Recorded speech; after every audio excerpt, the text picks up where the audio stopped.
Instituições são muito além disso, né? A gente tá falando da democracia, da existência, da força da democracia. A gente tá falando das regras do jogo, né? Da força das leis, da independência entre os poderes, a velha história dos freios e contrapesos entre os poderes executivo, legislativo e judiciário. Para quais indústrias faz mais diferença se ganhar o Trump ou se ganhar a Kamala Harris? Os países próximos de grandes consumidores, como o México é próximo dos Estados Unidos, esses países começaram a ser vistos como alternativas mais ágeis e seguras para garantir que produtos cheguem com mais facilidade e menor custo. Até que enfim, a Semoglu, no Terraço Cast de número 449. Fala pessoal, Caio Augusto, diretamente da noite de 28 de outubro de 2024, em Ourinhos, para mais um episódio do meu, do seu, do nosso Terraço Cast. Hoje, para a alegria de todos, estou acompanhado do trio mais amado do Brasil. Vamos a elas. Fala Raquel de Sá. Alô, alô, terraceiros e terraceiras! Aqui quem fala é ela, de volta! Eu sei que todos estavam esperando este momento. A Mulher do Tempo Sem Tempo retorna a esse podcast, o nosso glorioso Terraço Cast. E eu venho por meio deste contar pra vocês que a previsão do tempo, né, para esta semana é de abafamento, chuvas, raios e trovões, e mais chuvas e chuvas. Pois é, gente, eu estive ausente, né, e durante a minha ausência, São Pedro ficou um pouco chateado, né, que a gente sabe que São Pedro não gosta que eu fique ausente, né, a gente sabe. E aí foi isso, gente, eu estive ausente, São Pedro não gostou, deu no que deu, só chove. Mas ainda bem, não é mesmo? Porque o nosso problema era outro até então. Até então estávamos com um problema de seca, né? E que tem impactado, inclusive, o preço dos alimentos, né? E agora as chuvas também têm impactado o preço dos alimentos. Pra gente ver como quem diz que não existe, né? Quem nega as mudanças climáticas só é doido mesmo. Mas, enfim, eu estou de volta, e é isso que importa. E vamos para mais previsão do tempo na semana que vem. É isso, gente, fico por aqui. Bom dia, boa tarde, boa noite para você, Caio Augusto, nossa âncora, também para a Rê, Fê, minhas companheiras de podcast. E eu fico por aqui. São Pedro tá bravo, mas pelo menos anda mandando chuva. Um pouco de azar para quem mora em lugares sem prefeitura ativa, mas aí são outros 500. E aí, Renata Cocho. Alô, alô, terraceiros! Oi, Caio, oi, Fernanda, oi, Raquel. Aqui é a Renata, como sempre, trazendo para vocês o Boletim Internacional. Essa semana eu estou gravando de São Paulo, mas eu trago para vocês aí as notícias, né? Na verdade, uma análise da política dos Estados Unidos do ponto de vista econômico. Tema quente. Não basta saber quem irá liderar a maior economia do planeta, mas também quem pode mais ser afetado por isso em termos de negócios e mercados. Tudo bem, Fernanda Pérez de Mello? Olá, meus amigos do Terraço Cast. Tudo bem com vocês? Vamos aqui para mais um tema que eu sei que vocês gostam, que é geopolítica e nearshoring. Fazia tempo que eu não falava disso, né? O grande nearshoring de novo aqui no Terraço Cast, com uma atualização surpreendente. Time apresentado e já com o trem partindo, vamos ao 449. Raquel, no Nobel de Economia de 2024, tivemos uma premiação que há anos era esperada. Conte mais sobre isso. Sim, Caio Augusto. Nessa semana não vamos falar do Brasil e do fiscal. Apesar de que, né, o nosso último episódio ele foi bastante atual, porque parece que aquilo que eu falei há 2 semanas antes de sair de férias acabou ganhando bastante destaques nas últimas semanas, que foi de fato o uso, né, daqueles fundos públicos, os fundos privados, ou seja, os fundos privados não tem nada a ver com a iniciativa privada, aqui a gente está falando de fundos que não fazem parte do orçamento, em contrapartida, né, os fundos que fazem parte do orçamento, que são os fundos públicos, mas ambos sendo utilizados pelo governo aí como subterfúgios para pagar mais, não é mesmo? Então é isso que temos aí como novidades do Brasil e do fiscal. Não mudou muita coisa, simplesmente que tem mais gente olhando para isso, mais gente trazendo isso à tona, como uma maneira de que o governo está encontrando para gastar mais, para usar o parafiscal, que era uma coisa que, enfim, eu já vinha trazendo aqui faz tempo no Terraço Cast, né, esse medo do uso do parafiscal. Eu sempre falo sobre o barco, né, como a política monetária é a história do barco, que se a gente tá num barco e o pessoal quer ficar no barco com as suas malas, né, isso acaba fazendo com que as pessoas que, se todo mundo, né, vou contar a história do barco de novo aqui pra vocês, se vocês nunca ouviram. É o seguinte, se a gente tá no barco, o Titanic está afundando, e aí a ordem foi, joguem as suas malas no mar porque assim cabe todo mundo. E aí metade das pessoas fala, não, eu não quero jogar minha mala no mar. E aí o que acontece? Não cabe todo mundo, senão o barco vai afundar. E aí o que acontece? Algumas pessoas são obrigadas o quê? A cair no mar e se afogar. A política monetária, quando ela perde eficiência, quando você tem grande parte da política monetária, né, do crédito rolando na economia, é subsidiado, e isso começa a ocupar cada vez mais espaço no crédito total da economia, isso perde eficiência e eficácia da política monetária. E aí o nosso barco é a nossa economia, as pessoas com a mala são aquelas que estão sendo agraciadas pelo crédito subsidiado, por exemplo, do BNDES, e o resto somos todos nós que não temos esse crédito. Mas não é só disso, né? Não é esse o único problema desses subterfúgios sendo usados dos fundos públicos e privados. É uma questão de falta de transparência no orçamento. Foram várias regras que foram mudadas, várias leis que foram sendo alteradas para que esses fundos, tanto públicos quanto privados, fossem usados para outros fins que não aqueles para os quais eles nasceram, e eles continuassem, basicamente, um dinheiro que transita fora do orçamento ou que passou dentro do orçamento, mas não está mais, e que está sendo usado para despesas correntes, né? Ou seja, aquelas que deveriam estar fazendo parte do orçamento sendo discutidas como parte do orçamento. Então, só trazendo aqui, né, mais ou menos o tema que eu já trouxe no episódio passado antes das minhas férias, mas que isso tá chamando cada vez mais atenção aí, e faz parte enfim, explica grande parte desse mau humor que a gente tem visto nos mercados nas últimas semanas, né, com as curvas de juros abrindo, ou seja, os investidores pedindo mais prêmio para os títulos brasileiros, né, a bolsa sofrendo, o real desvalorizando, e aí lá durante as reuniões de outono do FMI e do Banco Mundial, temos um ministro da Fazenda, Haddad, e um presidente do Banco Central e todos os outros diretores desesperados para afastar parte desse medo, afastar parte desses receios e dessas incertezas, né, dizendo que há um certo exagero no mercado, etc., que está tudo sob controle, que o governo está de olho em reduzir gastos de forma estrutural e blá blá blá. Isso muito mais por parte do Ministério da Fazenda, enquanto o Banco Central traz de novo a preocupação sobre a questão fiscal e reforça o seu comprometimento com a meta de inflação. Então, gente, olha aqui, eu já falei de um monte de assunto bônus, né? Então, assunto bônus número 1, Brasil fiscal e o uso desses fundos públicos e privados como subterfúgio para gastar mais fora do orçamento, perdendo transparência, impactando a eficácia da política monetária e piorando, né, a nossa dívida pública. E o segundo assunto é o pessoal lá, né, nas reuniões de outono nos Estados Unidos e em Washington, trazendo essas mensagens e tentando acalmar um pouco o mercado. E agora vamos para o terceiro tema, que é, de fato, o tema principal que eu falei pro Caio Augusto, nosso querido âncora, que eu ia falar, né, sobre o qual eu iria falar. E é o tema do Nobel de Economia, né? Então, com algum atraso aqui, né, eu vou trazer minhas reflexões um pouco sobre o Prêmio Nobel da Economia de 2024, que foi dado, né, a 3 autores, né? Aí temos o Daron Acemoglu, o Simon... eu sempre confundo o nome deles. AJR, né? Acemoglu, Jameson Robinson. Olha, agora Jameson e Robinson. Agora, os primeiros nomes eu esqueci de novo, né? Um é Simon, enfim. O Caio Augusto me ajuda aí, Caio Augusto, me lembra do nome deles direitinho, porque eu sempre chamei eles de AJR. E essa é a primeira piada aqui que eu vou trazer, esse conto. Não é uma piada, é uma anedota, né? Que quando eu fiz mestrado, né, lá atrás, em 2015, não, 2014, Jesus, eu estou muito velha. Um professor de economia, eu fazia uma aula que era...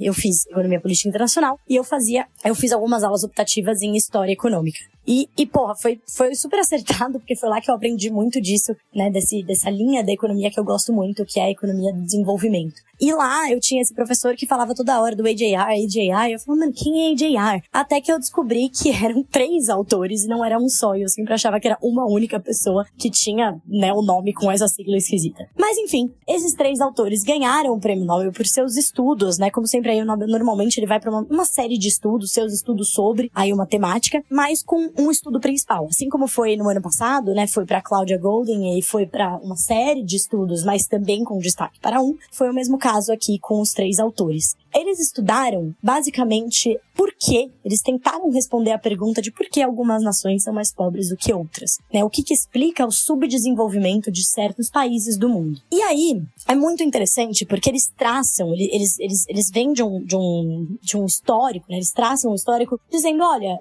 existem várias linhas de explicação para o subdesenvolvimento da parte sul do mundo, principalmente, mas não exclusivamente, né, do hemisfério sul.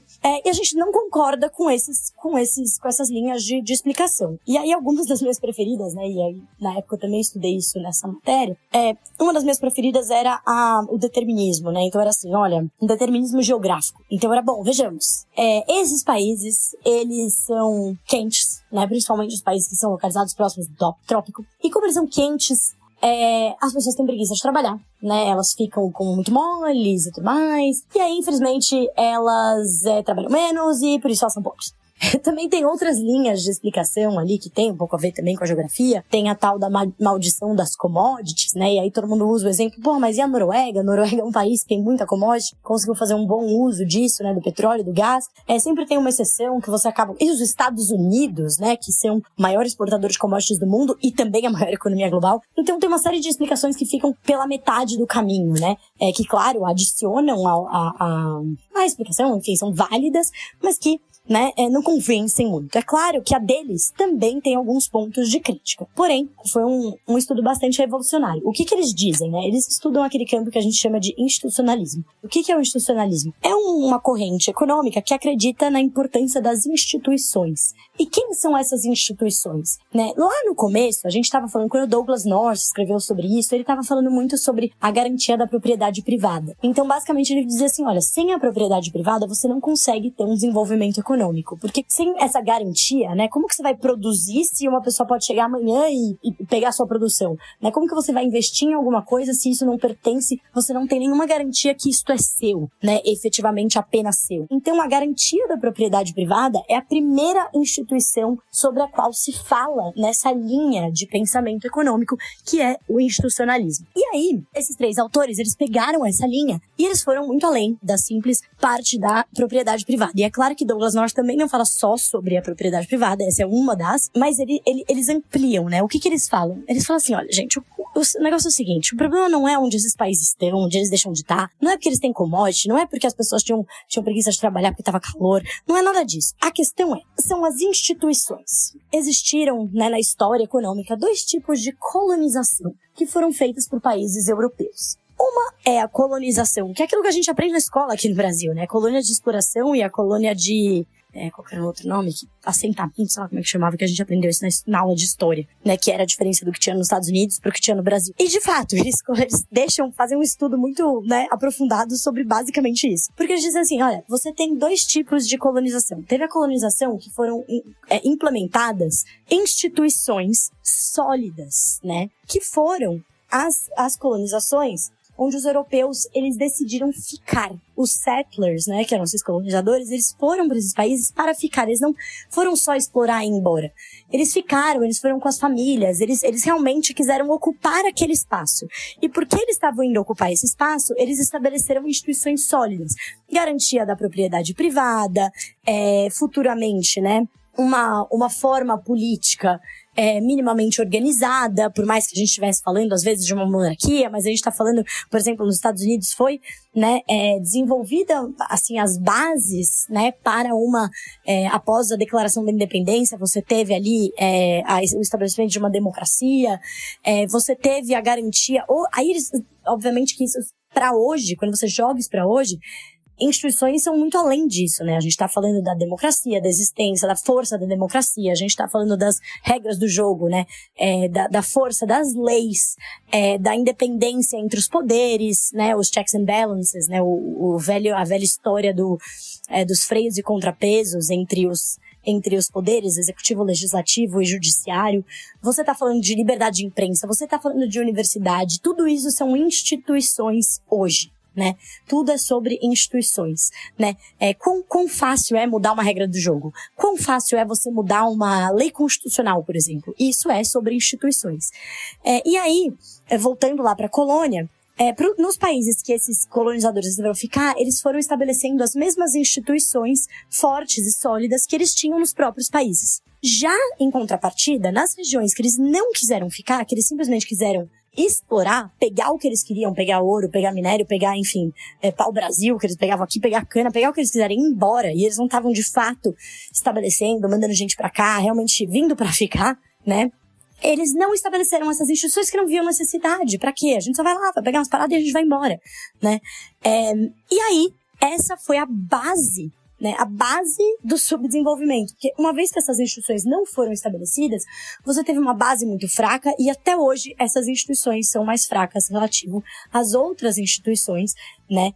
De países em que os colonos vieram para ficar, efetivamente. E aí, como eles concluem isso matemática, econometricamente? Aí que é o pulo do gato, que é muito interessante. Eles fazem um estudo olhando para a mortalidade dos colonos. E eles falam assim, olha só, onde os países tinham maior incidência de malária, de febre amarela, em que naquele momento não tinha nem perto de um profilático para isso, né? E os colonos morriam, eles não ficaram. Eles falaram, olha, não dá, a gente chega lá, a gente morre, né? O nível de mortalidade é muito alto, então a gente não vai ficar por lá, a gente só vai realmente explorar. Onde esses países, então, o nível de mortalidade era maior, hoje, isso está associado, né? Eles traçaram uma relação de causalidade ali, de causa e efeito, acharam uma relação positiva. Hoje, esses países têm um nível de subdesenvolvimento, né? Maior. Eles são menos desenvolvidos. Onde, pelo contrário, você não tinha a incidência dessas doenças e a mortalidade era menor e, consequentemente, os colonos ficaram. Hoje, esses países são mais ricos. Né? Porque eles tiveram o quê?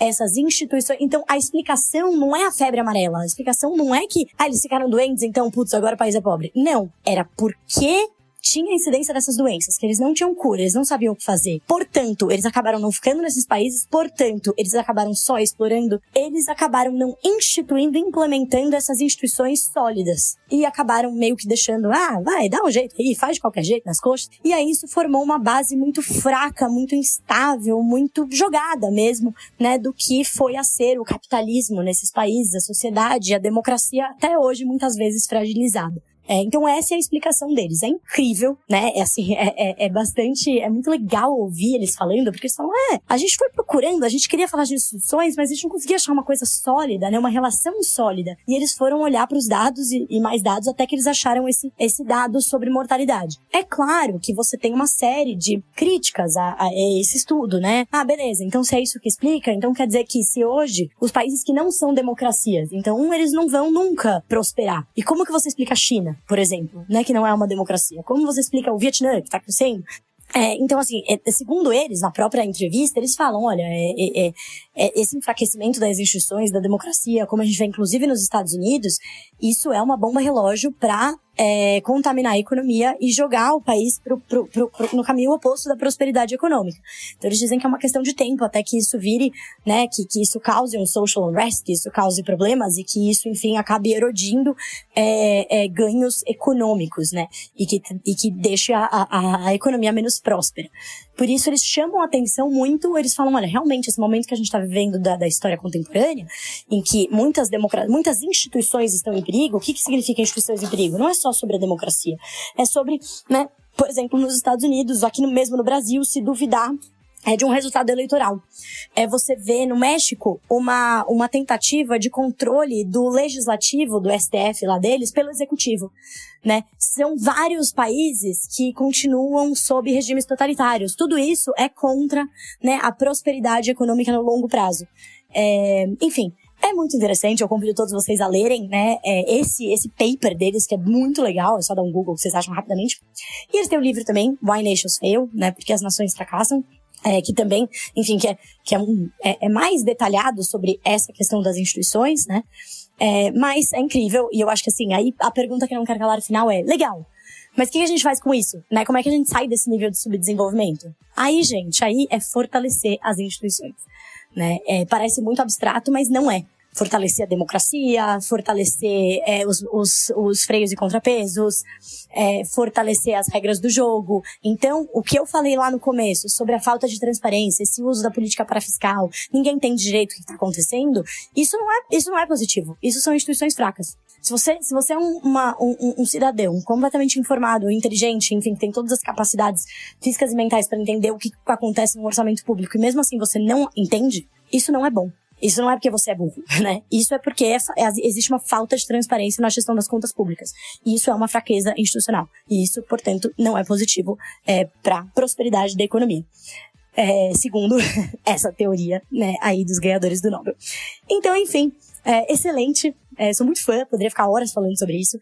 Mas por esse episódio, eu fico por aqui. Primeiramente, sobre esse ponto surpresa de o Brasil fiscal e também do outro ponto surpresa, gostaria de ressaltar que uma das maiores vantagens que você tem de acompanhar o Terraço Cast toda semana, religiosamente, direitinho, é justamente a curadoria que nós realizamos. Não apenas sobre os conteúdos que estão bombando, como também a respeito de pontos que, mesmo não gerando muitas manchetes, são muito relevantes. Costumamos chamar esse segundo tipo de assunto de conteúdo semente, porque um tempo depois sempre acaba germinando. Você nunca sabe quando ouvirá aqui um conteúdo semente, mas quanto mais você ouve, quanto mais tempo, né, você tiver aqui de casa nos acompanhando, mais conteúdos do tipo já chegaram aos seus ouvidos.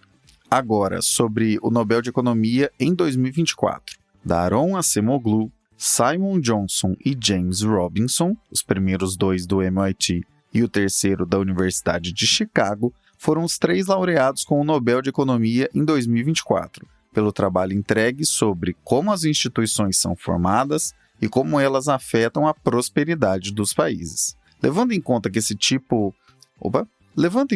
que esse campo de estudo acabou gerando um livro que ganhou bastante destaque, de nome Por que as Nações Fracassam, diríamos que muita gente, inclusive essa voz que você ouve agora, torcia pela chegada dessa premiação às mãos não apenas de quem escreveu esse livro, como especificamente Daron Acemoglu. Talvez esse tema não seja tão do campo das exatas quanto várias outras premiações, mas vou contar 2 segredos para vocês. Em primeiro lugar, a economia é uma ciência social aberta, não é uma ciência exata. Tanto é que, mesmo entre temas do próprio campo da economia, existem diversas visões diferentes. E quanto ao segundo segredo, a maior importância da análise econômica sobre as ações sociais está justamente em identificar fatores que sejam capazes de levar ao sucesso ou ao fracasso dessas relações sociais. E podem acreditar, isso é muito mais amplo do que encontrar alguma fórmula mágica teórica, tem a ver com condições mais complexas, amplas e aprofundadas do que uma ou outra equação talvez conseguiria entregar em um piscar de olhos. Democracia, sistema legal, facilidade de fazer negócios, expectativa de vida, mortalidade infantil, não é apenas uma questão de dinheiro, mas sim de identificar quais são os fatores institucionais que servem de base para crescimento ou que apontam para o declínio de uma economia. E, de novo, desculpem se soar repetitivo, mas é bom frisar para que não fique nenhuma dúvida. Por economia, não entenda meramente o que se acumula, distribui e circula de dinheiro, mas sim todo o conjunto de relações sociais que existem, como se entrelaçam e quais resultados alcançam. Um detalhe só para fechar o comentário. Sem querer, a Raquel acabou soltando um leve spoiler do último assunto. Fica aí que você vai entender.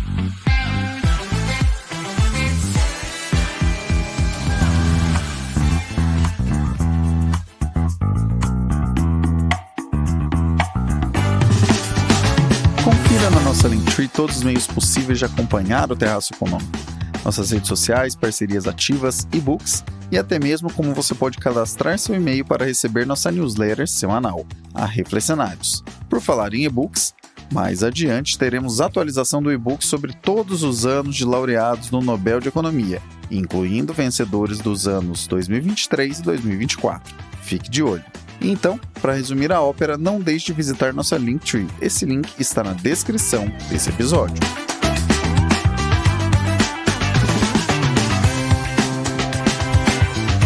Renata com o Boletim Internacional. Os 5 setores que mais estão em risco com as eleições americanas. O Caio me trouxe um artigo que eu achei bem interessante da Bloomberg, que analisa assim, quais são os 5 setores, as 5 indústrias dos Estados Unidos que vão ser mais impactadas pelas eleições agora do dia 5 de novembro. Ou seja, para quais indústrias faz mais diferença se ganhar o Trump ou se ganhar a Kamala Harris. Então vamos lá, né? Segundo esse artigo da Bloomberg, né, as indústrias que mais vão ser afetadas são o setor financeiro, o setor de saúde, o setor de tecnologia, o setor de energia e a indústria farmacêutica. Então eu vou falar um pouquinho sobre cada uma dessas indústrias e como é que as eleições, né, as eleições presidenciais nos Estados Unidos podem afetar essas indústrias. Então vamos começar aí com o setor financeiro, né? Para quem não sabe, eu trabalhei já há bastante tempo no mercado financeiro. Antes da minha vida pregressa, né? Antes de eu ser médica, eu trabalhei no mercado financeiro, no Citibank, no JP Morgan. E assim, desde aquela época lá, né, no começo do século, final do século passado, começo desse século, já tinha essa polêmica, né, de quanto que de regulamentação do setor financeiro é necessário, né? Porque o que acontece, né? O governo, os bancos centrais, eles têm algumas metas, né? Então, assim, por exemplo, o próprio Banco Central do Brasil, né? As metas quais são, né? Você ter um controle de preços, você ter um sistema financeiro eficiente e você também ter um sistema financeiro seguro, ou seja, um sistema financeiro em que as pessoas colocam o dinheiro lá e não tem medo de quebradeira, não tem medo de, né, de que você perca o seu dinheiro investindo. E aí a gente já teve uma série de crises, né? Inclusive nos Estados Unidos, a gente teve a crise, né, grave lá em 2008 do Lehman Brothers. Então você tem toda começou a ter mais regulamentação para evitar uma quebradeira do sistema financeiro. E aí nesse ponto, né, os republicanos e os democratas, eles acabam divergindo bastante, porque os democratas acabam sendo, né, mais intervencionistas, eles querem mais regulamentação, eles querem que os bancos, né, acabam tendo menos alavancagem e, portanto, acabam rendendo menos, mas tendo um sistema financeiro mais seguro. Enquanto que os republicanos, representado pelo Trump, tem essa ideia assim, né, de mais livre mercado, mais laissez-faire, mais laissez-passer, e que acaba você tendo um sistema financeiro, digamos, mais ágil, por outro lado também, né, menos sólido, digamos assim, né, sempre esse trade-off, e aí eu não vou aqui entrar em mérito de quem está certo, de quem está errado, mas esse trade-off entre risco e rentabilidade que a gente conhece bem no mercado financeiro e não é diferente em termos de regulamentação, mas os republicanos e democratas pensam bastante diferente nesse segmento, então vai fazer uma diferença bastante grande de quem ganhar. Outro setor, né, a gente pode juntar dois setores juntos, o setor da saúde pública e o setor da indústria farmacêutica, que de alguma forma acabam se complementando, mas tem aí alguns aspectos diferentes. Então, se a gente pensar em saúde, né, acesso à saúde, os republicanos têm também, né, da mesma forma, têm uma visão de mundo muito mais pró-livre iniciativa, pró-livre mercado, enquanto que os democratas querem garantir aí um acesso mínimo, né, uma segurança mínima para a população em termos de acesso à saúde, e aí você, né, acaba tendo... Isso é interessante, né, porque no Brasil a gente tem o SUS, que bem ou mal, né, a gente pode criticar uma série de coisas do SUS, eu, né, como médica, tenho muito a criticar, mas de certa forma as pessoas têm um sistema de saúde universal para todos os brasileiros, inclusive para os estrangeiros que estão visitando o Brasil, né, se um estrangeiro passa mal ou tem uma necessidade de ir para o SUS, ele vai ser atendido sem perguntas, não importa aí se ele é brasileiro, estrangeiro ou não, né? É claro que você pode falar, ele vai ser mal atendido pelo SUS, mas de forma ele vai ser atendido. Enquanto nos Estados Unidos a gente não tem né, esse tipo de respaldo, né? As pessoas que não têm seguro-saúde, elas dependem de instituições de caridade, enfim, você tem um sistema muito mais baseado na iniciativa privada. O Obama, né, tentou mudar isso, resolveu mudar isso com o Obamacare, né, que é uma forma de você garantir o mínimo de sistema de acesso à saúde para as pessoas, e essa é uma discussão dos Estados Unidos, porque é aquilo, né, quando o governo subsidia ou dá dinheiro, ou garante acesso a uma população que eventualmente não poderia pagar, alguém paga a conta, né? Ou são outras pessoas dos planos de saúde que acabam ficando mais caro se ele é subsidiado, se o governo faz obrigações que esses planos de saúde têm que cumprir, então eles acabam subindo o preço, ou você de alguma forma acaba também subsidiando via imposto, né? Então também tem essa discussão de o quanto que o governo tem que garantir acesso à saúde para as pessoas, e os democratas e os republicanos divergem bastante nessa área. E na questão da indústria farmacêutica também, né? das últimas medidas aí de política econômica do próprio governo Biden, né, que ele chama aí de política, né, de controle da inflação, foi uma forma de você controlar custo de medicamento do governo americano. Né, o governo americano é um dos principais clientes da indústria farmacêutica, né, do mundo, e você tinha uma lei nos Estados Unidos que proibia o governo de negociar com a indústria farmacêutica preço de medicamento. Isso o Biden acabou modificando essa lei, né, e acabou colocando um cap de quanto que o governo estaria disposto a pagar, por exemplo, em medicação de doenças crônicas, né, como diabetes, principalmente, hipertensão. Então, essas doenças que são crônicas e afetam uma grande parcela da população, e o preço desses medicamentos, né, tem um impacto no orçamento, né, das pessoas e das famílias. Os democratas também divergem quanto a isso, né, de quanto que a indústria farmacêutica pode cobrar por medicamento, o quanto que você vai garantir patente, e aí você também tem um trade-off, né? Parece que é só bom, então vamos pagar menos, vamos garantir remédios para todo mundo, vamos pressionar a indústria farmacêutica, e o trade-off, né, o lado negativo disso é que você acaba tendo menos investimento, né, em pesquisa, em inovação, porque se a indústria farmacêutica tem menos incentivo para lançar produtos novos, por exemplo, porque a patente vai durar menos, ou porque o governo vai estar menos disposto a pagar por esses medicamentos, você tem menos incentivo para inovação, né? Então, aqui, novamente, sem juízo de valor, né, eu estou só colocando como os dois partidos divergem nessa questão também de indústria farmacêutica. Outro ponto sensível, né, e a gente vê isso muito no Brasil, toda essa polêmica aí com o Elon Musk que tem a ver com isso, é questão de tecnologia, né? Os democratas, eles querem, mais uma vez, mais controle em termos de acesso à informação, querem mais controle com relação às big techs que a gente fala, né? O que os algoritmos podem fazer, controle de propaganda e tudo mais, enquanto que os republicanos são mais aí, digamos, pela liberdade de expressão, ou menos controle com relação às redes sociais. E da mesma forma, né, a gente também tem trade-offs aí em termos de liberdade e de segurança, né? O quanto que as redes também acabam favorecendo crimes e tal, se você não tem controle. E, por outro lado, também acaba censurando se você tem controle demais. Essa é uma discussão aí, né, que vocês estão cansadas de ouvir no Brasil. E, novamente, os democratas e republicanos também divergem bastante com relação a isso. E esse é um dos motivos, né, de que os grandes aí magnatas ou os grandes empresários do Vale do Silício têm optado por apoiar o Trump, que é um candidato aí que é mais pró-Big Techs no sentido de liberdade. E por último, né, e não menos importante, a gente está vendo aí todas essas questões aí, né, de chuvas e né, quem mora em São Paulo então está cansado aí de ver, né, o problema aí com a Enel de energia e tal. Então, um outro ponto que tem bastante divergência entre democratas e republicanos é na questão de energia. Também, o quanto você vai regulamentar o setor, o quanto que você vai incentivar e investir em energias mais limpas, em energias mais renováveis, o quanto que você vai continuar investindo em petróleo, subsidiando. E aí, novamente, né, como a gente vê no Brasil também e nos Estados Unidos, os democratas ou a esquerda são muito mais aí, né, pró, digamos, clima, né, meio ambiente, querendo maior controle com relação a isso. E os republicanos, por sua vez, também mais céticos com relação a essa questão de mudança climática, querendo deixar também esse mercado mais livre para investimento e menos controle do governo em termos do que pode ser feito e o que não pode ser feito na energia.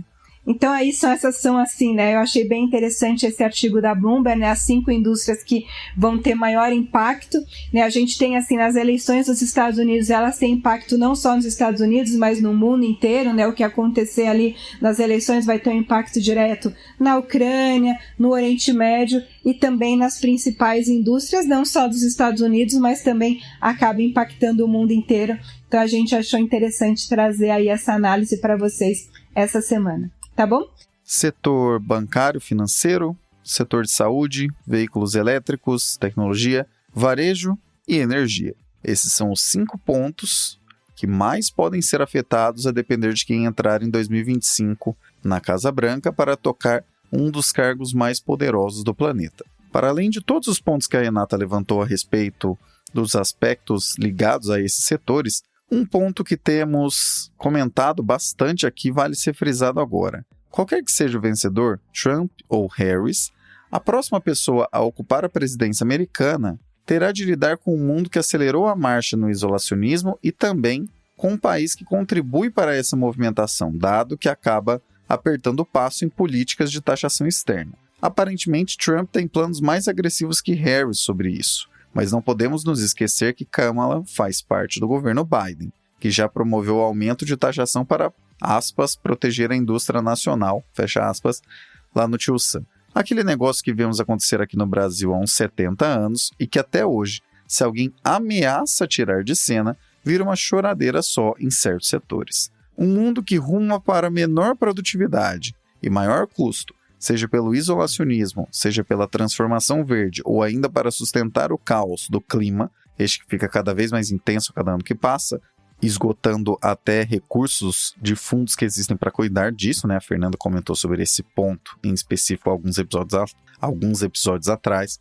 Enfim, e claro, para além disso, também é um mundo em ebulição, com conflitos em andamento e outros em iminência de acontecer. Tocar a maior e mais poderosa economia do planeta não é tarefa fácil. E como você bem ouviu aqui hoje, com detalhes, é algo que pode bater forte em grandes empresas, algumas das maiores do mundo.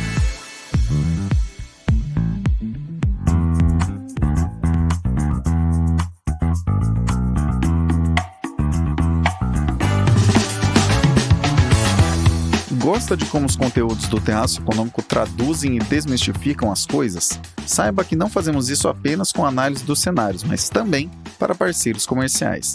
Seu negócio pode ter uma identificação com as centenas de milhares de pessoas que nos acompanham anualmente e você talvez nem saiba disso. Para saber como o seu negócio e o nosso negócio podem ser parceiros, visite na nossa Linktree o item Contrate o Terraço e nos chame para um café. Quem já fechou conosco não se arrependeu.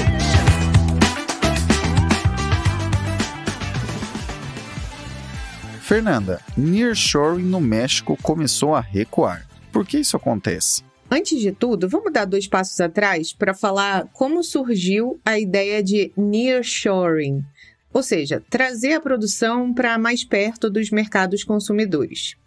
Isso ganhou muita força com a pandemia de Covid, quando as cadeias globais de suprimentos, os fornecedores foram fortemente impactados. Muitas empresas perceberam a vulnerabilidade de depender de fábricas e fornecedores do outro lado do mundo.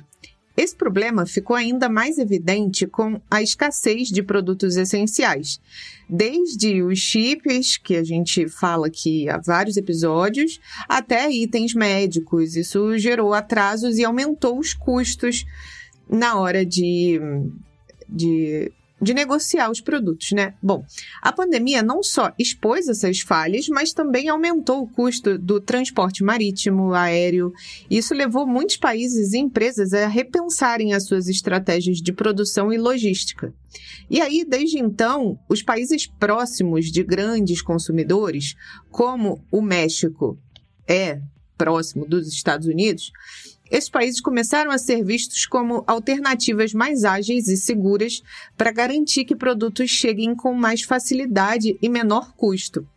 Esse movimento criou uma onda de interesse por novas instalações e investimentos, impulsionando o conceito de nearshoring como uma estratégia-chave para dar estabilidade das cadeias de suprimentos globais.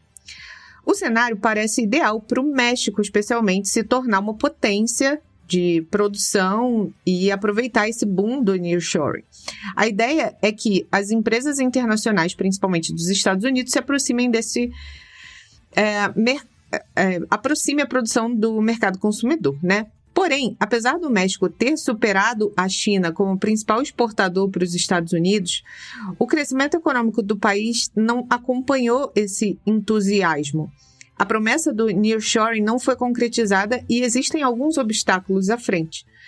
A principal questão é política. Bom, vocês devem estar acompanhando como está quente a pauta da eleição americana. Muitas empresas estão hesitantes, esperando o resultado das eleições presidenciais para avaliar como isso pode afetar a política comercial e o ambiente para os investimentos, né? Porque lá as coisas estão extremamente polarizadas, dependendo do resultado, o país vai para um lado ou para outro.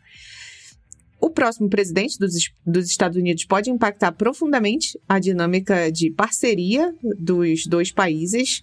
Caso o Trump retorne à presidência, ele já indicou a intenção de renegociar o acordo Estados Unidos-México-Canadá e implementar tarifas, algo que impacta diretamente os planos de investir no México. Com o peso da moeda mexicana em queda, o peso mexicano em queda, depois dos comentários do Trump sobre tarifas, a gente já vê sinais de impactos do que a eleição pode causar, né? As empresas como a Tesla e a BYD já estão adiantando os planos de expansão no México, aguardando o desenrolar desse cenário político. Outro fator preocupante é a infraestrutura energética. A falta de uma rede elétrica estável e confiável é um grande entrave. A gestão do presidente atual priorizou o controle estatal da indústria de energia, interrompendo a participação do setor privado e dificultando o acesso das empresas à energia, especialmente no norte do país, onde estão os maiores polos industriais. Com problemas frequentes de apagões e a necessidade de licenças demoradas para as novas subestações, muitos empreendimentos acabam sendo atrasados ou não chegam ao seu potencial pleno. Além disso, a segurança continua sendo um ponto crítico para os investidores. As empresas questionam se o México oferece condições seguras para os seus funcionários e operações. A alta taxa de violência que a gente se identifica, né, como um país sul-americano, a violência é um ponto que assusta bastante. E a dificuldade de reter talentos em algumas regiões afetam a confiança das empresas estrangeiras sobre essa decisão. A nova presidente, a Claudia Sheinbaum, tenta garantir que o país aproveite essa oportunidade, mas enfrenta desafios ao mesmo tempo que busca impulsionar reformas judiciais. Muito embora esse governo pretenda criar um ambiente mais favorável ao nearshoring, existem dúvidas sobre como essas reformas vão impactar a segurança jurídica necessária para o investimento. Bom, o que a gente vê hoje é uma grande aposta, mas com uma realização que ainda está a caminho, né? Algumas empresas estão otimistas, mas existe muita preocupação no ar. O país enfrenta um longo caminho para se consolidar como uma referência de produção industrial, mas o potencial existe e as peças estão no lugar. Com ajustes na política energética, na segurança, como se fosse fácil, né? E infraestrutura, só isso, o México vai poder finalmente alcançar essa meta ambiciosa e atrair o investimento estrangeiro que tanto deseja. Mas a gente deve ver ainda bastante desafio aí, porque são pontos que são bastante trabalhosos para superar, né? Lembra do que falei ao final do primeiro assunto, sobre um spoiler sem querer querendo dado pela Raquel? Você acabou de chegar a esse assunto. Ficamos sempre com as antenas ligadas, mas é interessante como de vez em quando as coisas calham para nos ajudar. Justo quando um Nobel de Economia é concedido ao campo de estudos das instituições e da diferença que fazem para o sucesso ou fracasso dos países, nos deparamos com a notícia de que o campeão do reshoring até então, o México, agora passa por apuros exatamente por motivos ligados a suas instituições. A notícia não é boa para os mexicanos, mesmo ao lado da maior economia do planeta, começam a não ser tão interessantes assim para os próximos investimentos. Sobre nearshoring e reshoring, que a Fernanda comentou, falamos para vocês há muitos episódios. E especificamente sobre chips, a primeira vez que falamos foi basicamente 3 anos atrás, ao final do mês de outubro de 2021. Trata-se do episódio de nome Halloween, Saci e Susto com Chips no TeaçoCast 280. Energia, segurança, mudanças legais, aspectos políticos influenciando o futuro da economia. Se você ouviu esse episódio direitinho, já sabe que isso tudo tem a ver com instituições. Um último ponto, sim, a foto original que rendeu a montagem do Acemoglu segurando um Oscar é o ator Leonardo DiCaprio recebendo sua estatueta em 2016, quando ganhou na categoria de melhor ator pela atuação no filme O Regresso. Não é essa alegria para todos, Deirdre McCloskey que o diga, mas para muitos de nós, a Acemoglu levando agora foi o equivalente a essa cena também longamente esperada. Vamos então nos despedindo do trio mais amado do Brasil. Elas que trouxeram suas análises simples, mas não simplistas, ao 449 do Terraço Cast. Obrigado, Raquel. E é isso, pessoal. Falei demais nessa minha volta aqui, né? Até, então a gente se fala, a gente se ouve, né? Na semana que vem. Obrigado, Renata. Na semana que vem eu volto com mais análise e mais informações para vocês aqui no Terraço Cast. Um beijo e até semana que vem. Se Deus quiser, estarei falando de São Sebastião na praia, o Boletim Internacional aí, Caiçara, direto da praia na semana que vem. Um beijão e até lá. E obrigado, Fernanda. Meus queridos terraceiros, muito obrigada pela companhia aqui dos nossos speakers e ouvintes. A gente se vê na semana que vem. Vocês sabem que podem me encontrar no @sigafefa nas redes sociais. E a gente se vê. Um grande abraço. Você que sempre nos acompanha, que tal trazer mais gente para ouvir e também acompanhar o Terraço Cast? Não deixe de enviar esse episódio para alguém que também queira ficar por dentro das discussões relevantes a nível doméstico e internacional. Abraços pelas ondas sonoras. Continuamos a prosa no próximo episódio.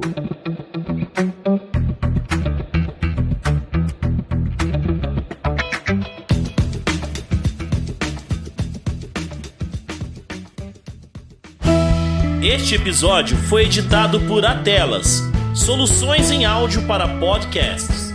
Encontre a Atelas nas redes sociais. É só buscar por @AtelasEdição.